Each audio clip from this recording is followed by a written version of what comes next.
الله أكبر الله أكبر الله أكبر لا إله إلا الله الله أكبر الله أكبر ولله الحمد الله أكبر الله أكبر الله أكبر لا إله إلا الله الله أكبر الله أكبر ولله الحمد الله أكبر الله أكبر الله أكبر لا إله إلا الله الله أكبر الله أكبر ولله الحمد الله أكبر الله أكبر الله أكبر لا إله إلا الله والله أكبر الله أكبر ولله الحمد الله أكبر الله أكبر الله أكبر لا إله إلا الله والله أكبر الله أكبر ولله الحمد الله أكبر الله أكبر الله أكبر لا إله إلا الله والله أكبر الله أكبر ولله الحمد الله أكبر الله أكبر الله أكبر ولله الحمد الله أكبر الله أكبر الله أكبر لا إله إلا الله الله أكبر الله أكبر ولله الحمد الله أكبر الله أكبر الله أكبر لا إله إلا الله أكبر الله أكبر ولله الحمد الله أكبر الله أكبر الله أكبر لا إله إلا الله والله أكبر الله أكبر ولله الحمد. kó tó di pé wọ́n gbèrò dúró ẹ jẹ́ kí a yọ̀ torí tó bá ti di pé a gbèrò dúró wọ́n ti kírun láàánú adu zakat alfitiri a ní ká fún zakat alfitiri mọ́ gẹ́gẹ́ bó ṣe wà nínú òfin so ó ti ń di sọ́dákọ̀ nìyẹn ṣùgbọ́n tá a bá ti lè ṣe before kí a tó kírun so a máa jẹ́ zakat alfitiri ẹ dákun torí tó láǹtà náà Muhammad ẹ jẹ́ kí a gbìyànjú àwọn tá a ti yọ kọ́lọ́mù àfàlùbáríkà sí kọ́lọ́mù máa ṣe ní àyọ̀mọ̀ fẹ́ni kankan wa so wọ́n dẹ̀ jẹ́ ká mọ̀ ìpè ní everything ti wà ala wazni shar'i fi hadhihil kotiri so ní ìlú tá a wà yìí gbogbo ẹ ti wà ní orí òṣùwọ̀n ṣẹ̀rí àṣọ́n pé ní ẹnìkan orí kan $15 òun náà ni a máa san fún orí kan fún zakati fitri so káde torí tó láta ná Muhammad àánú rẹ ti mọ̀ pé ní gbogbo wa gbogbo ọmọ tá a bí la máa yọ lórí ẹ̀ o imma kana baligan am lam yablu bóyá ó ti bàlágà nàbẹ kò tí ì bàlágà so a yọ zakati lórí wọn kódà wọn ní tó oyún inú gan a yọ gbogbo àwọn tó bá ń bẹ ní ọ́ndà àṣẹ wa tá à ń pàṣẹ lé lórí ó lè má jọ ọmọ wa ẹ dákun torí tó láta ná Muhammad a láti yọ lórí wọn torí pé ní responsibility wọn orí wa ló wà kọlọmọṣẹ wa sọ àwa náà lẹ́san àwọn tá a yọ lórí wọn náà pẹ̀lú gọlọ ẹ̀san wo ní gbélé níwájú Ọlọ́run kọlọmọṣẹ wọlé alibarika ní Muhammad kọlọmọṣẹ wa gbà ní ìbádà fẹni kọkọ wa so secondly ẹjẹ gbogbo torí tó láta ní Muhammad gbogbo àti à ń ṣàlùwàlá àbí àti ṣàlùwàlá ẹjẹ kan jẹ kí a bọ́ sí ibi tá a ti kírun torí tó láta níbi àsìkò tí ń tó tá a kírun báyìí ọlọmọṣẹ wa gbà ní ìbádà fẹni kọkọ wa. Allahu akbar Allahu akbar Allahu akbar la ilaha illallah la ilaha illallah Allahu akbar Allahu akbar walillahil hamd Allahu akbar Allahu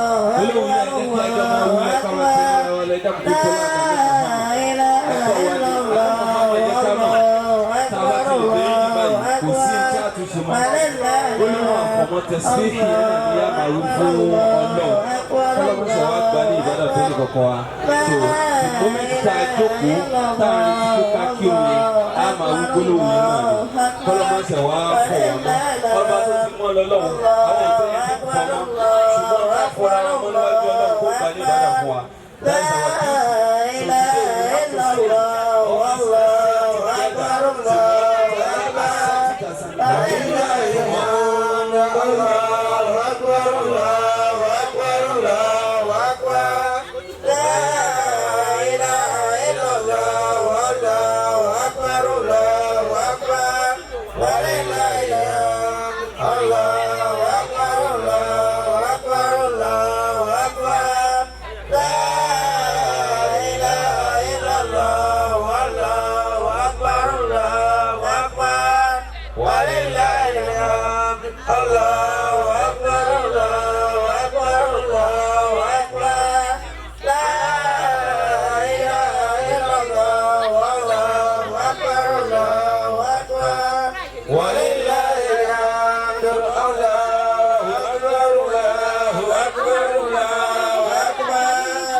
Hey, what happened? What happened? What did you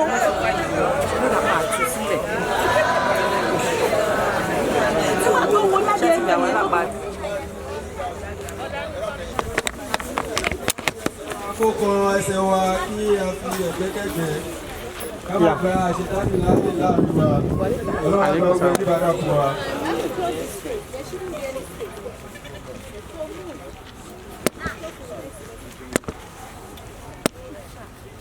Aisha.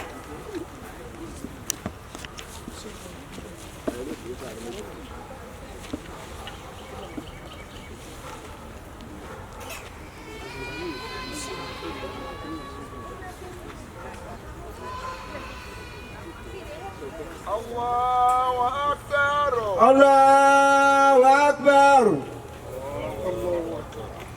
Allahu Akbar. Allahu Akbar. Allahu Akbar. Allahu Akbar. Allahu Akbar. Allahu Akbar. Allahu Akbar. Allahu Akbar. Allahu Akbar. Allahu Akbar. Allahu Akbar. Allah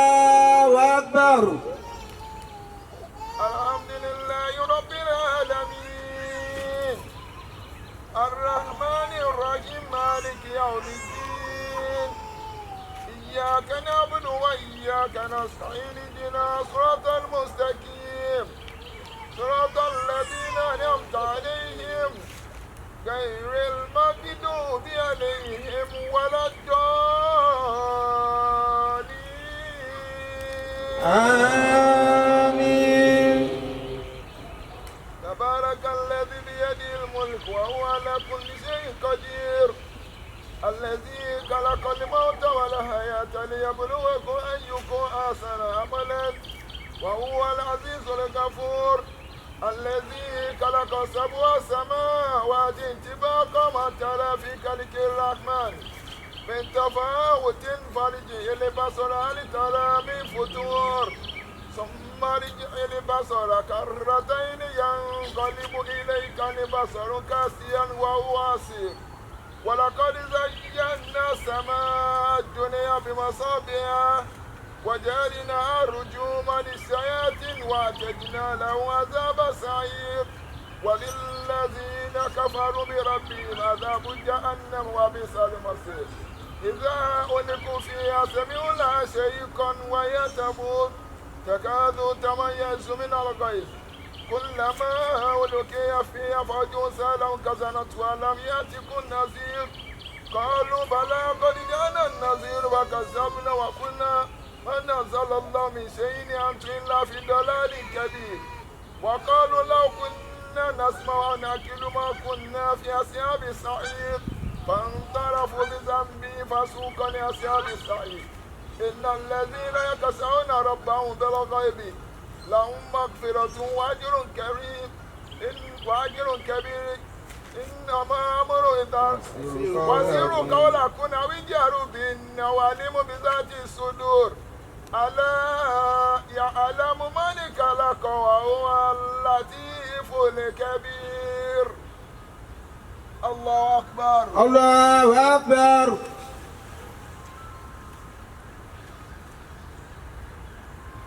سمع الله لمن حمده ربنا ولك الحمد. الله أكبر الله أكبر.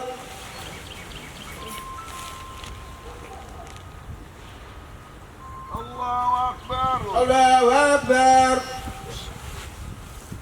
الله أكبر الله أكبر.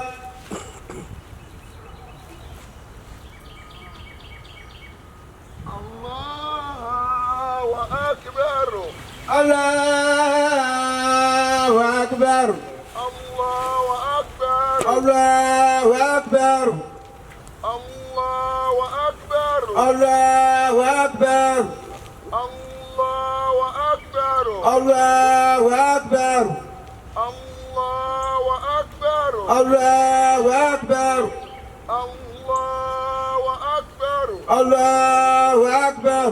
الحمد لله رب العالمين الرحمن الرحيم مالك يوم الدين إياك نعبد وإياك نستعين اهدنا صراط المستقيم صراط الذين أنعمت عليهم غير المغضوب عليهم ولا الضالين آمين.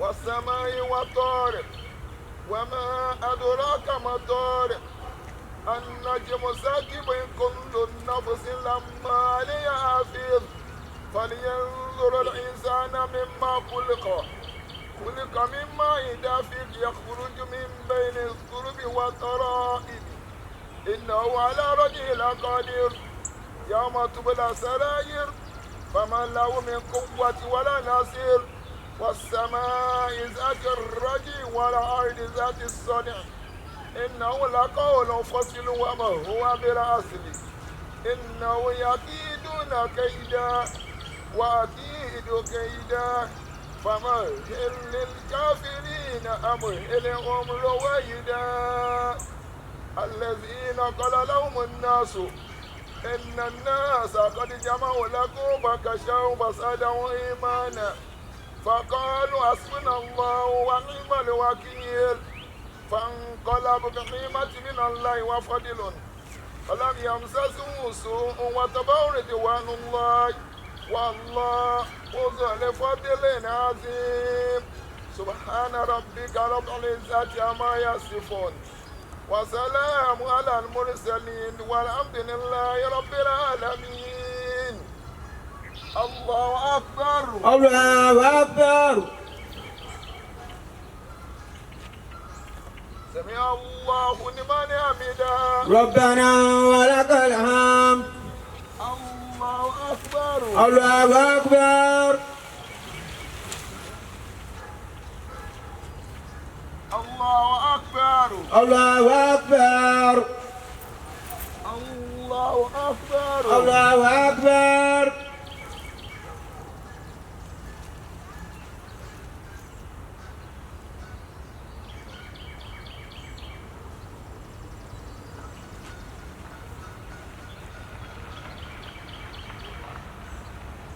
الله أكبر.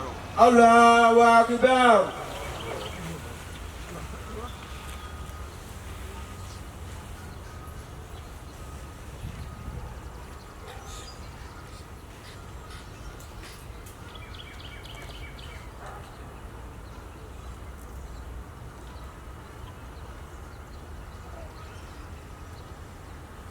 السلام عليكم ورحمة الله. السلام عليكم ورحمة الله. السلام عليكم ورحمة الله. السلام عليكم ورحمة الله. الله أكبر. الله أكبر. الله أكبر. لا إله إلا الله والله أكبر. الله أكبر ولله الحمد. الله أكبر. الله أكبر.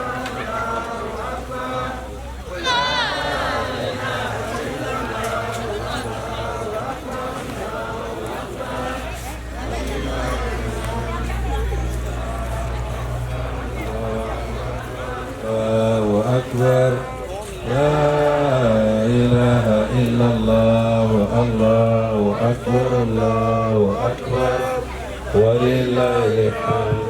الله أكبر كبيرا والحمد لله كثيرا وسبحان الله بكرة وأصيلا.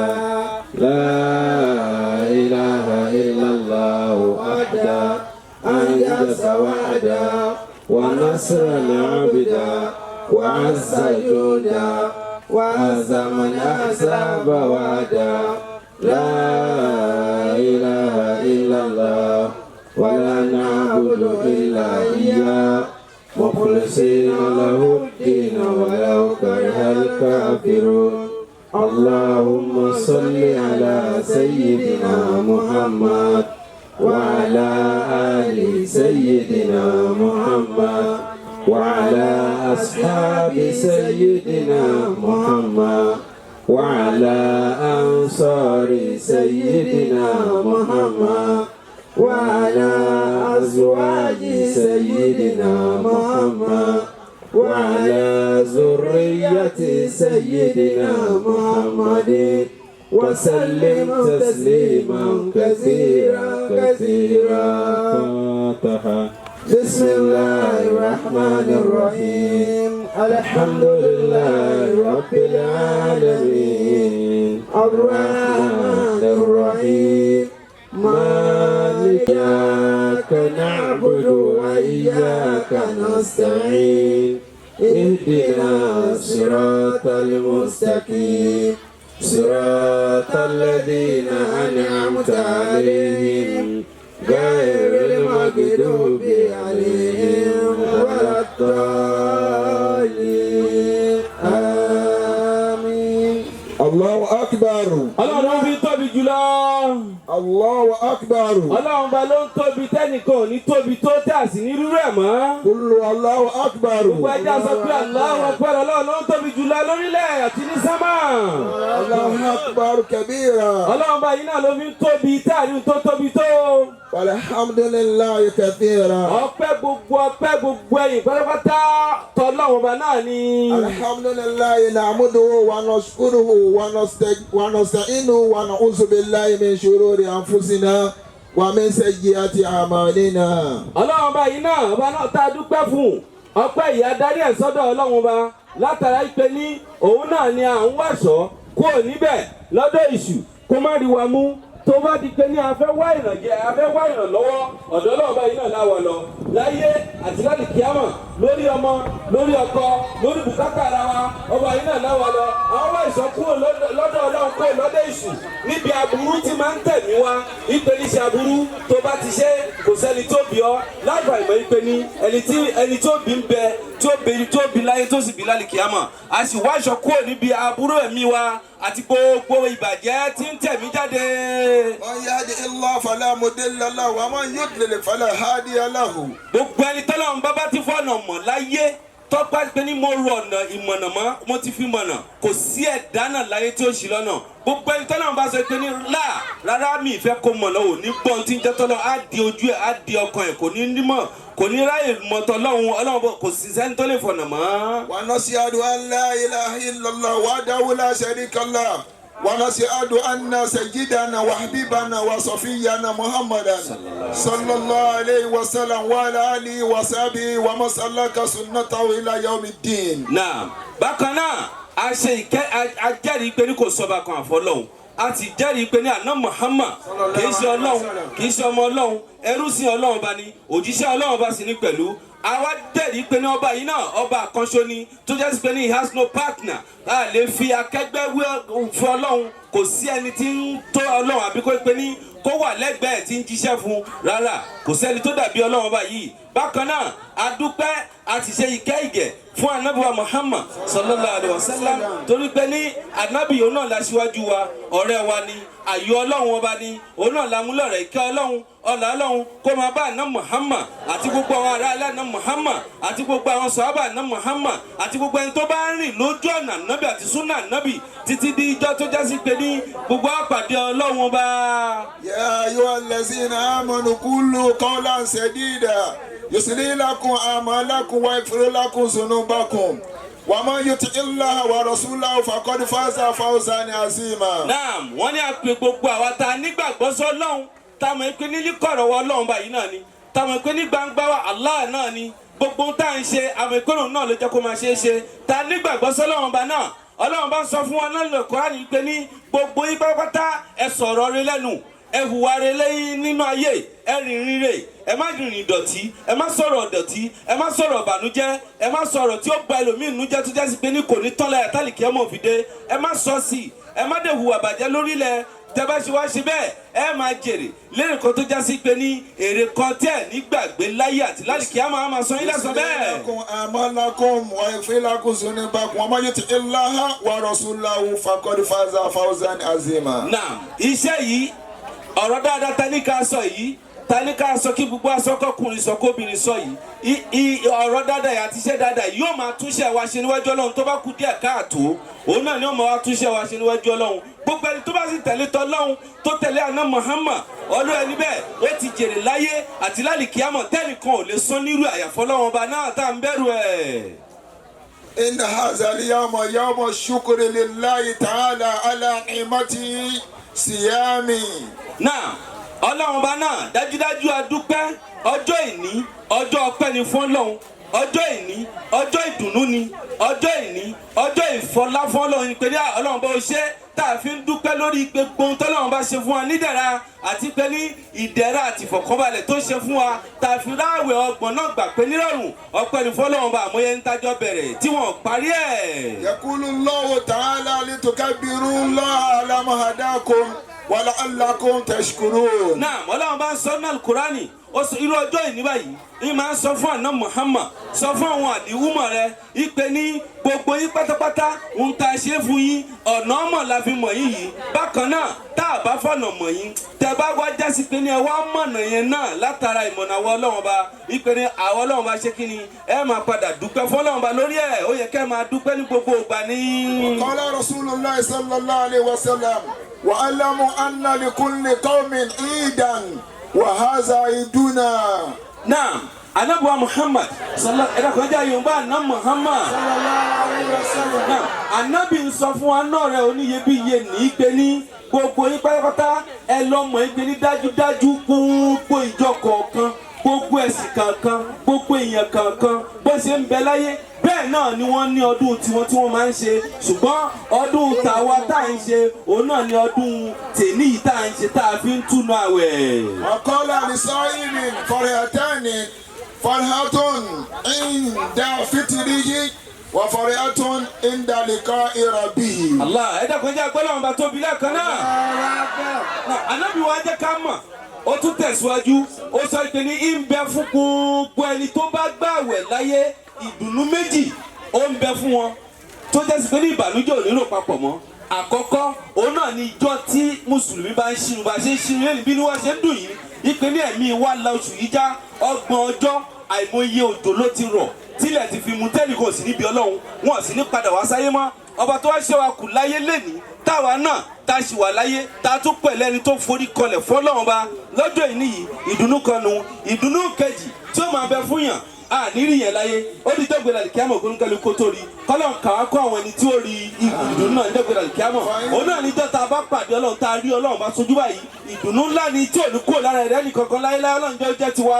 فإن هذا يوم عيد الفطر يوم يفرح فيه المسلمون بفطرهم بعد صومهم وبإكماله عدة شهرهم. náà a wà rí pé ní dájúdájú ọjọ́ ìní ọjọ́ kan ni tó jásí pé ní à ń ṣọdún ìpè ní aṣínú atúnú àwẹ̀ ọjọ́ kan ni tó jásí pé ní gbogbo mùsùlùmí lágbàńlá ayé bí wọ́n ṣe ń dunnú ní Amẹ́ríkà bá ṣe ń dunnú yìí bẹ́ẹ̀ náà ni wọ́n máa dunnú ní Nàìjíríà bọ́n ṣe ń dunnú ní Nàìjíríà ni wọ́n máa dunnú ní Australia bẹ́ẹ̀ náà ni ní Saudi bẹ́ẹ̀ náà ni ní Mecca bẹ́ẹ̀ náà ni ní Medina bẹ́ẹ̀ náà ni ní gbogbo àyè gbogbo ọjọ́ máa dunnú lẹ́ẹ̀kan náà ní wákàtí kan náà ní ìṣẹ́jú kan náà nígbà kan náà kí dunnú náà kó má tán lórí wa láéláé kọ́lọ́run jẹ́ kó máa bẹ̀rẹ̀ láéláé torí pé ní ọjọ́ ìní ọjọ́ tí gbogbo mùsùlùmí dunnú ni pé ní a ṣe ọdún ìní bákan náà a sì ṣọdún pé ní a parí àwẹ̀ yìí tó pé 30. يا أيها المسلمون إنكم في يوم تبسمت لكم فيه الدنيا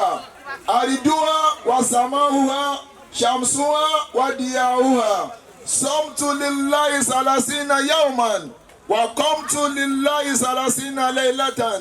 náà bákan náà gbogbo ẹ̀yin mùsùlùmí pátápátá afẹ́pẹ́ yín ṣàkíyèsí ìdí tá a fi dúpẹ́ tá a fi dùnú tá a fi máa dùnú pé ní ọlọ́run bá ló ṣe bẹ́ẹ̀ wàláì kì í ṣe èèyàn kankan ẹnìkan ò lè ṣe láyàfi ọlọ́run òun náà ni máa ń ṣerú ẹ̀ òun náà ló dẹ̀ lè ṣe ní pàṣẹrú ẹ̀ gbogbo ẹ̀yin mùsùlùmí àmọ́ ẹjẹ́ ẹ̀ka lọ́mọ ìpè ní lé níyó èyí tá à ń wí yìí ọjọ́ kan ni tí ayé gan ń dunnú ìpè ní àwọn èèyàn kan wọ́n parí oṣù wọ́n parí òǹgbẹ tó jásí pé ní tó ti bẹ̀rẹ̀ láti oṣù kan tí wọ́n fi parí ẹ̀ sọ́jọ́ ìní fún 30 ọjọ́ ìdùnnú kan ní tá ayé ń dunnú inú ilẹ̀ tí ń bẹ nínú ayé wọ́n máa bá wa dunnú bẹ́ẹ̀ náà ni sánmọ̀ yóò máa bá wa dunnú òrùn tí ń bẹ lókè yóò máa bá wa dunnú ìràwọ̀ tí ń bẹ lókè yóò máa bá wa dunnú òṣùpá tí ń bẹ lókè yóò máa bá wa dunnú pé ní wọ́n parí oṣù ó pé 30 ọjọ́ àìmọye òjò ló ti rọ̀ sẹ́ẹ̀ tílẹ̀ ti fi mú tẹ́nìkan ò ní bí ọlọ́run. ثم جئت اليوم إلى مصلاكم تكبرون الله ربكم على ما هداكم للإسلام. bákan náà la dé síbí lẹ́nìí a jókòó síbí a kójọ papọ̀ síbí lẹ́nìí gẹ́gẹ́ bọ́lọ́run bá ṣe pa wá láṣẹ báná Muhammad ṣe pa wá láṣẹ ìpè ní a parí oṣù yìí fún 30 ọjọ́ tá a fi ń dunnú lẹ́nìí tá a fi ń túnú lẹ́nìí bẹ́ẹ̀ náà ni ìdùnnú máa bá a lọ láéláé. كان صوم رمضان مدرسة من مدارس التقوى كما قال تعالى يا أيها الذين آمنوا كتب عليكم الصيام كما كتب على الذين من قبلكم لعلكم تتقون. ẹ jẹ́ àgbẹ̀lẹ̀ wọn bá tóbi lẹ́ẹ̀kan náà ọlọ́run bá sọ wọn àwọn ìmáàmù wa sọ fún wa wọn ní ọjọ́ ìní ọjọ́ kan ni tó jásí pé ní agbáwẹ̀ Ramadan yìí tó lọ yìí tá a gbà tán tá à ń túnú ẹ̀ lọ yìí ìpele ilé ẹ̀kọ́ kan ló jẹ́ o ilé ẹ̀kọ́ kan ó wá ló jẹ́ ó wá jẹ́ ilé ẹ̀kọ́ kan nú ilé ẹ̀kọ́ ìbẹ̀rù ọlọ́run gẹ́gẹ́ bí ọlọ́run bá ti sọ náà Kúránì wípé ní gbogbo ẹ̀yin tẹ́ jẹ́ mùmínì tẹ́ gbàgbọ́ mùsùlùmí kọ́ là ń sọ o mùsùlùmí mi ń bẹ wàláhì kò gbààwẹ̀ àìsàn ò sì ṣe kò sí ohun tó ṣe ṣùgbọ́n ẹni tó gbààwẹ̀ fún ọlọ́run ẹ kọ́ kúrò nínú mùsùlùmí ó ti di olùgbàgbọ́ òdodo irú àwọn bẹ́ẹ̀ àwọn làwa ń báwí làwa ń pè ìpè ní Ọlọ́run bá sọ náà kọ́ni fún ọ̀nà Muhammad ìpè ní àwẹ̀sẹ̀ tẹ́ gbà yìí àwa Ọlọ́run bá la ṣe lọ́rọ̀ yàn fún yín àná Muhammad kọ́ ló ṣe lọ́rọ̀ yàn àwọn mùsùlùmí kọ́ ló ṣe lọ́rọ̀ yàn àwa Ọlọ́run la ṣe lọ́rọ̀ yàn fún gbogbo ìpè ní kẹgbàá ìpè ní àwa náà àwa ṣe lọ́rọ̀ yàn fún àwọn tí wọ́n ti síwájú yín ẹ̀yin kọ́lẹ̀ ní àkọ́kọ́ bákan náà àwa sọ fún yín pé ní ìdí tá a fi sọ pé ní kẹ́ máa gbàwẹ̀ yìí èyí ni pé ẹ bẹ̀rù Ọlọ́run ebi tó pa yín náà wẹ̀ ẹ bẹ̀rù Ọlọ́run pé nípa àwọn kan wọn rẹ ni fún ọ lóúnjẹ ògbẹ́ tó gbẹ yín náà wẹ̀ ẹ bẹ̀rù Ọlọ́run kẹrán tí wọ́n pé ní àwọn kan ń bẹ wọn ọ̀rọ̀ mímu ẹ bẹ̀rù Ọlọ́run pé ní àwọn kan ń bẹ wọn ọ̀rọ̀ jẹjẹ ìbẹ̀rù Ọlọ́run báyìí gan òun náà la fẹ́ nù oṣù yìí kẹ́kẹ́ kan bẹ́ẹ̀. ya ayyuhal lazina amanu isbiru wasabiru warabitu wattaqullaha la'allakum tuflihun. Naam Ọlọ́run bá tún sọ fún wa láyè mí ìpè ní ìrẹ́ àná Muhammad sọ fún àwọn àlìhùmọ̀ rẹ ìpè ní ẹ̀yin tẹ́ gbọ́ Ọlọ́run bá gbọ́sẹ̀ ẹ̀yin lọ̀rọ̀ yìí tún kàn ẹ máa ṣe sùúrù tí nǹkan bá ṣẹlẹ̀ sí yín ẹ lágbèmọ́ra tí nǹkan bá ṣẹlẹ̀ láàrin èèyàn tó ọmọlàkejì ẹ ṣe sùúrù ẹ jẹ́ kó wálẹ̀ ẹ parí ẹ̀ láàrin ara yín wàá gbé àjàmá rẹ ò sí àjàmá parí ni ò da rárá àti jàyà ní parí ó dàlí kíámọ̀ tá a bá ká tó parí ẹ̀ tọ́lọ̀ ń bá sọ fún ẹ pé ní òun nígbà nídọ́gbẹ̀rẹ̀ ní kíámọ̀ nǹkan Ọlọ́run olùkọ́lẹ̀ haza astaghfirullah walakum wasahil muslimina innahu ghafurur rahim. àwọn ètò àwọn yìí lẹ́ni tí ń wà foríjì fúnra wa àti fún Ọlọ́run àti gbogbo mùsùlùmí lápapọ̀ ẹ dákun ẹ jẹ́ ká bẹ Ọlọ́run ká ṣàdúrà.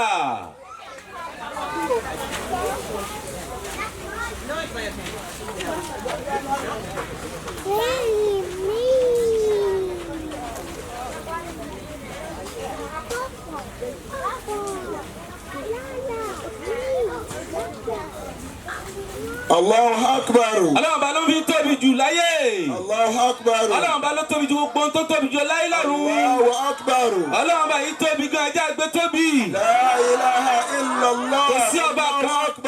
Kò sí ọba kan àfi Ọlọ́run náà ló ń tóbi jù lọ. Ọpẹ́ ni fún Ọlọ́run. Ya ibadallah. Ẹ̀yin ẹrúsìn Ọlọ́run. Wabtaghi fima ataka Allahu daral akhirah. Ọlọ́run máa ń sọ fún ẹ pé gbogbo tó ń bù wá ẹjẹ́ àfi wá dáadáa níwájú Ọlọ́run ká fi wá àlìkíyàmọ̀ wa àlìkíyàmọ̀ ó mà lejò ayé yìí lọ ẹjẹ́ àfi wá ohun tí Ọlọ́run máa ń fẹ́ lálìkíyàmọ̀. wala tansa nasibaka mina dunya fa ahsin kama ahsana Allahu ilayka. bákan náà má gbàgbé ìpín rẹ láyé kó yọrí kó dèèyàn re kó dèèyàn kàǹkà kò burú fún Ọlọ́run Ọlọ́run bá sì nífẹ̀ẹ́ sí gan má gbàgbé ìpín tiẹ̀ láyé o gbogbo ibi tó bá wà má fi ìpín ara rẹ ṣeré tó bá ti wá rí bẹ́ẹ̀ wá ṣe kí ni wá ṣe dáadáa sí àwọn èèyàn gẹ́gẹ́ bọ́lọ́run bá ṣe dáadáa sí ọ ìwọ náà sì mọ tọ́lọ́run bá ṣe fún ẹ ní dáadáa ṣe dáadáa bẹ́ẹ̀ náà fáwọn ènìyàn. tabugili fasada fili arid inna Allaha la yuhibbul mufsidin. bákan náà ẹ má ṣe bàjẹ́ sórílẹ̀ Ọlọ́run bá ní ilẹ̀ tá a dá yìí àti túnṣe òun lẹ ṣe ń gbé bẹ̀ ẹ má balẹ̀ náà jẹ́ ẹ má bàjẹ́ nínú ọ̀rọ̀ sísọ ẹ má bàjẹ́ nínú ìwà wíwù ẹ má bàjẹ́ nínú ìṣesí yín ẹ ṣe dáadáa ẹ sì túlẹ̀ ṣe fáwọn Ọlọ́run. وما يطع يا أيها الذين آمنوا أطيعوا الله وأطيعوا الرسول وأولي الأمر منكم. bákan náà Ọlọ́run bá ń sọ fún wa ìpele gbogbo ẹ̀yin mùsùlùmí ẹ tẹ̀lé t'Ọlọ́run ẹ sì tẹ̀lé t'Ànábì Muhammad gbogbo àwọn aláṣẹ yín ẹ tẹ̀lé wọn nínú ẹ̀sìn àwọn aláṣẹ yín ẹ tẹ̀lé wọn nínú ilé ẹni tó jẹ́ aláṣẹ yín tó jẹ́ ọkọ rẹ tẹ̀lé níbi iṣẹ́ ẹ gbọ́dọ̀ sí aláṣẹ yín lẹ́nu kẹ́ má bàa kábàámọ̀.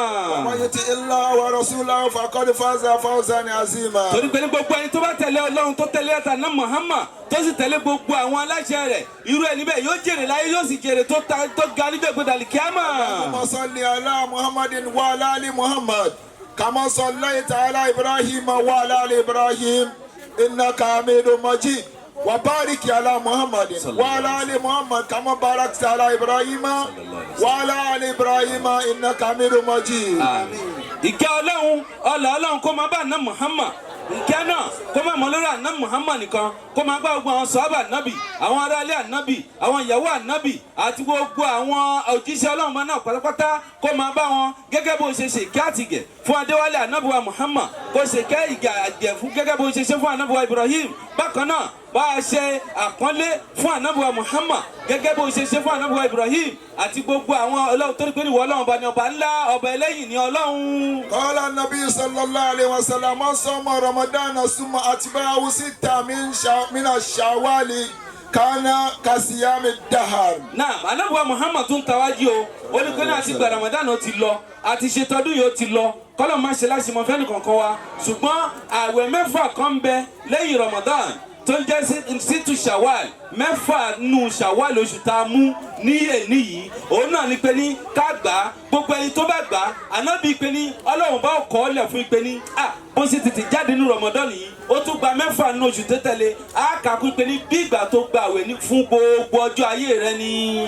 ya ikiwatali iman wal muslimina fattakullaha wa akiriju sadaqatal fitri fa inna wajibatun ala man malaka sa'an min ta'amin za'idan an hajati fi yawm al-eid. naam wọ́n sọ fún wa pé àgbogbo àwọn tá a gbọ́ náà wọ́n ta gbàwẹ̀ náà wọ́n sọ fún wa ìpè ní gbogbo àwẹ̀ tá a gbà yìí bákan àti mẹ́fà tá a fi ti tẹ̀lé yìí bákan náà àwọn sọ fún wa pé gbogbo ẹ̀ pátápátá a jẹ́ kí a ṣe kí ni akiriju sadaqatal káwá fitri. mú sadaqatul fitri wa ká yọ tábà tí wàá yọ ọ̀rọ̀ yẹn ní o Ànábì náà ọ̀rọ̀ yẹn ní fún wa ká yọ bọ́n ṣe sọ gbogbo ẹni tó bá lè dásí pé ní ó ní kápá ó lè yọ lórí oúnjẹ kan tí ó gbajúmọ̀ nílùú wọn kó rẹ̀ níbẹ̀ kó yọ ọ́. zaidan anni hajati fi yawm al-eid wa laylatan faman kana akrijuhu fatakabbalallahu minhu. náà gbogbo àwa tí ó jẹ́sí pé ní a ti yọ zakati wa ta ti mú jáde ta ti yọ ká tó dé Eid àbí lẹ́yìn ta dé Eid náà la yọ gbogbo ẹ̀ náà pátápátá Ọlọ́run bó gbà lọ́wọ́ ẹnìkọ̀ọ̀kan wa. faman lam yukrijuha falyubadir ila ikrajiha fa inna fi zimmatihi. náà gbogbo ẹni tí ò bá ti yọ tá a bá ti kírun tán kóun náà yọ bó ti já sí pé ní ládàá rẹ̀ ó dínkù díẹ̀ ìpè ní kóun náà yọ gbogbo ẹnu ìpinnu ló wà ìpè ní ká yọ àgbọ́dọ̀ má yọ torí tó bá ti jẹ́ ọ̀ranyàn ṣíṣe ni a gbọ́dọ̀ ṣe é. Allahumma taqabbal salatana. Ọlọ́run gba inú wa ta kí ìgbà lọ́wọ́ wa. Allahumma taqabbal siyamana. Ọlọ́run àwẹ̀ tá a gbà tán ìyá Ọlọ́run dákun gbà lọ́wọ́ wa má wẹ̀ ṣẹ́ wa. Taqabbal qiyamana. Ọlọ́run dídìde ta dìde lóru rẹ̀ Ọlọ́run dákun gbà lọ́wọ́ wa. Ruku'ana. Ọlọ́run rírùkù àtàrùkù nínú àwẹ̀ yìí lóru Ọlọ́run gbà ìforíkanlẹ̀ wa bá kú gbà. Wàtínàlì jannata ma'al abrar. Ọlọ́run dákun fi wà àlìjánnà pẹ̀lú àwọn ẹni rẹ̀ kàákàwọn ẹni rẹ̀ náà. Allahumma rabbana atina fid dunya hasanatan. Ọlọ́run ṣe dáadáa fún wa láyé àti lálìkíyámà. hasanatan wa qina azaban nar. Ọlọ́run inú náà dákun ṣọ́ wa ń bẹ̀ má jẹ́ akẹ́yìn sínú náà Ọlọ́run. Allahumma ighfir lil muslimina wal muslimat. Ọlọ́run foríjì gbogbo mùsùlùmí àgbáyé àti lọ́kùnrin àti lóbìnrin wal mu'minat. àti gbogbo olùgbàgbọ́ lọ́kùnrin àti lóbìnrin foríjì wá. minhum wal amwat. àwa tá ń bẹ láyé tá àti ìwọ kalẹ̀ lọ Ọlọ́run dákun foríjì àwọn tí wọ́n ti lọ dákun foríjì àwọn náà. Fatiha. ẹ jẹ́ kí Fatiha àfẹ́ni kankan wá. bismillahir rahmanir rahim. alhamdulillahi rabbil alamin arrahmanir rahim maliki yawmiddin iyyaka na'budu wa iyyaka nasta'in ihdinas siratal mustaqim siratal ladzina an'amta alayhim ghayril maghdubi alayhim waladdallin àmín. Suratul Mulk ẹ̀dá kan jẹ́ àdàníyàn síwájú lára níyàn tẹ́yìn ẹ̀sìn tí alámùjíbù ṣe adá ọpẹ́ lára bẹ̀ fún ẹnì kọ̀ọ̀kan wa àwa ń fi sínú àníyàn àdìpèlè látọ̀dọ̀ Ọlọ́run oore ìdùnnú látọ̀dọ̀ Ọlọ́run ọlọ́ba àfi ìṣòro fẹ́ni kọ̀ọ̀kan wa a kí àwọn gbogbo mẹ́mbà wa pátá àǹfẹ̀rẹ̀ náà tún fi ṣàdúrà fi dúpẹ́ fún yín gbogbo alárànṣe kọ̀ọ̀kọ̀ alárànṣe gbagba tí wọ́n ń ran ìrìnàjò yìí lọ́wọ́ láyè yìí à ń bí Ọlọ́run fún wọn oore tí wọn ò dé bá wájú Ọlọ́run nínú ayé àti lọ́dọ̀ gbẹ̀dẹ̀ kí wọ́n bá ṣe fẹ́ nìkọ̀ọ̀kan wa àníyàn tí kò wá náà wá kó sọ́dọ̀ Ọlọ́run ọlọ́mọṣẹ́lá ìṣíjú àná ìwé nìkọ̀ọ̀kan bẹ́ẹ̀ ọlá ànábì níwájú Ọlọ́run ọlá ìlàhílọ́lá tó fi lórí ẹ̀sẹ̀ kìtì gbogbo mẹ́mbà gbogbo olólùfẹ́ fáwọn kí iná láàyè dákun yíwá táwọn máa tún padà wá oore tí ó tún lékún gbèsè ẹ̀mọ́ṣẹ́lá ìṣífẹ́ nìkọ̀ọ̀kan wa ọlá billahi minash shaitanir rajim bismillahir rahmanir rahim تبارك الذي بيده الملك وهو على كل شيء قدير الذي خلق الموت والحياة ليبلوكم أيكم أحسن عملا وهو العزيز الغفور الذي خلق 7 سماوات طباقا ما ترى في خلق الرحمن من تفاوت فارجع البصر هل ترى من فتور ثم ارجع البصر كرتين ينقلب إليك البصر خاسئا وهو حسير ولقد زينا السماء الدنيا بمصابيح وجعلناها رجوما للشياطين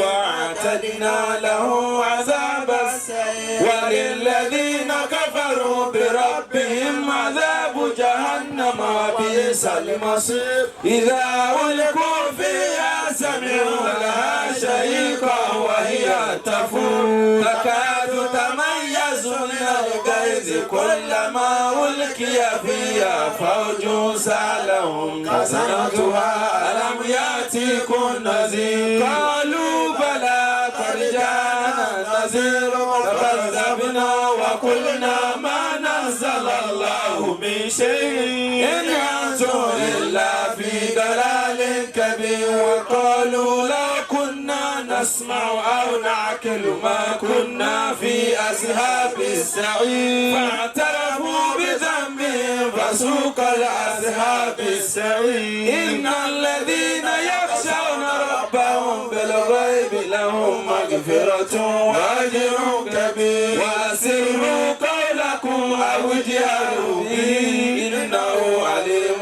بذات الصدور ألا يعلم من خلق وهو اللطيف الخبير هو الذي جعل لكم الأرض ذلولا فامشوا في مناكبها كل من رزقه وإليه النشور أأمنتم من في السماء أن يخسف بكم الأرض فإذا هي تمور أم أمنتم من في السماء أن يرسل عليكم حاسبا فستعلمون كيف النذير ولقد كذب الذين من قبلهم فكيف كان النكير أولم يروا إلى الطير فوقهم صافات ويكبدنا ما يمسكون إلا الرحمن إنه بكل شيء بصير أمن هذا الذي هو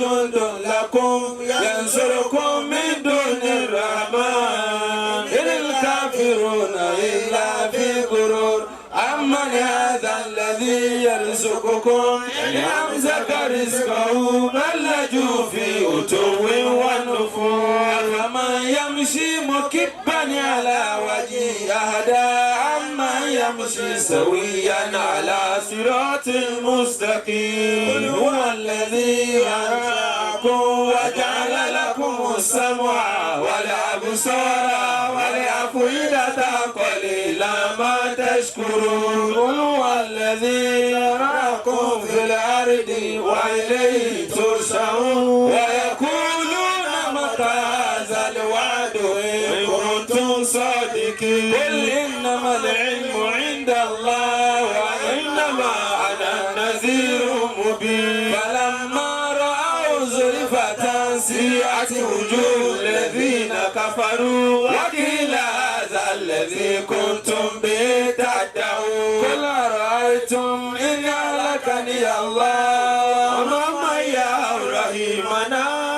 يجير الكافرين من عذاب أليم قل هو الرحمن آمنا به وعليه توكلنا فستعلمون من هو في ضلال مبين قل أرأيتم إن أصبح ماؤكم غورا فما يأتيكم بماء معين والله رب العالمين. gbólóhùn tí a fẹ́ wí sí ni pé anta Allah bùkátà rẹ̀ tí wọn náà fẹ́ yẹn náà ìtumọ̀ ẹni pé ọlọ́run ìwọ ló lè ṣe fún mi ìwọ lọ́ba tó lè ṣe ọlọ́mọṣẹ́lá ìgbà bẹ́ẹ̀ ọlọ́run ó máa ń dà níyàn wọn náà máa wí pé anta Allah ọlọ́run bàbá wọ yé má dé mọ́ṣẹ́lá bàbá kẹ́ wọn kárí gbogbo òkú wa ọlọ́mọ wọn náà lè ta ṣe mọ́ṣẹ́lá bàbá fi ṣàlékún kẹfẹ́ nìkan wọn àwọn àfa wa àwọn òbí wa àwọn tó rè wá mọ́ṣẹ́lá bàbá fi ṣe dáadáa fún nìkan wọn. Allahu Allahu anta Allah Allahu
الماجد الله الواحد الله أنت الله الأحد الله الصمد الله القادر الله أنت الله مقتدر الله المقدم الله المؤخر الله أنت الله الأول الله الآخر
بسم الله إلى فكرة مالو لنا سوى حبيب الله آدم الله صديق على في بسم الله إلى في بسم الله الرحمن الرحيم إلى في قريش إلى فيهم رحلة الشتاء والصيف فليعبدوا رب هذا البيت الذي أطعمهم من جوع وآمنهم من خوف. عيد المبارك. ọlọ́wọ́rẹ́ lára òkun omi tó mọ́ kànga aráwọ̀rẹ́ lára ọ̀sà omi tó jò omi lọ jọ̀wọ́ àánú rẹ̀ láàyè àwa sí ti dáadáa jọ̀wọ́ àánú rẹ̀ láàyè àwa sí ti dáadáa.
Maya in Madrid. Okay, boy.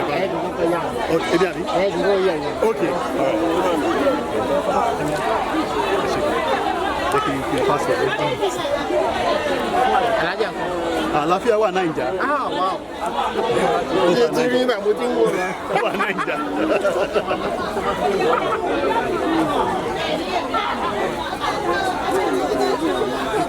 Ẹ bá mi yà wọ́n nìkan. Ìyá bàgá ẹ dúró síbẹ̀.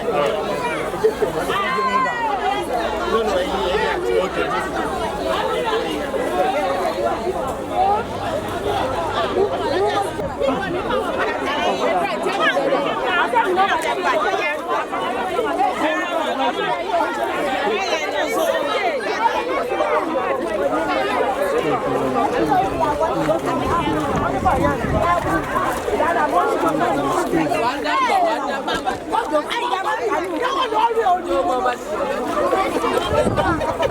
Mom, please, I can learn. Ẹ wá ìyàwó èmi àtàwọn ọmọ yìí.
Subscribe to channel. No.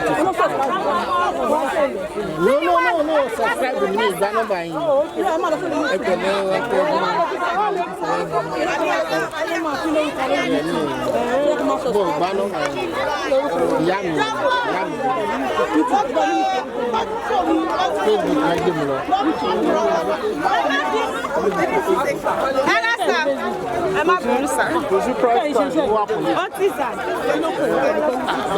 Supermarket.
I already give you your money. I don't think I gave you because you are busy running around.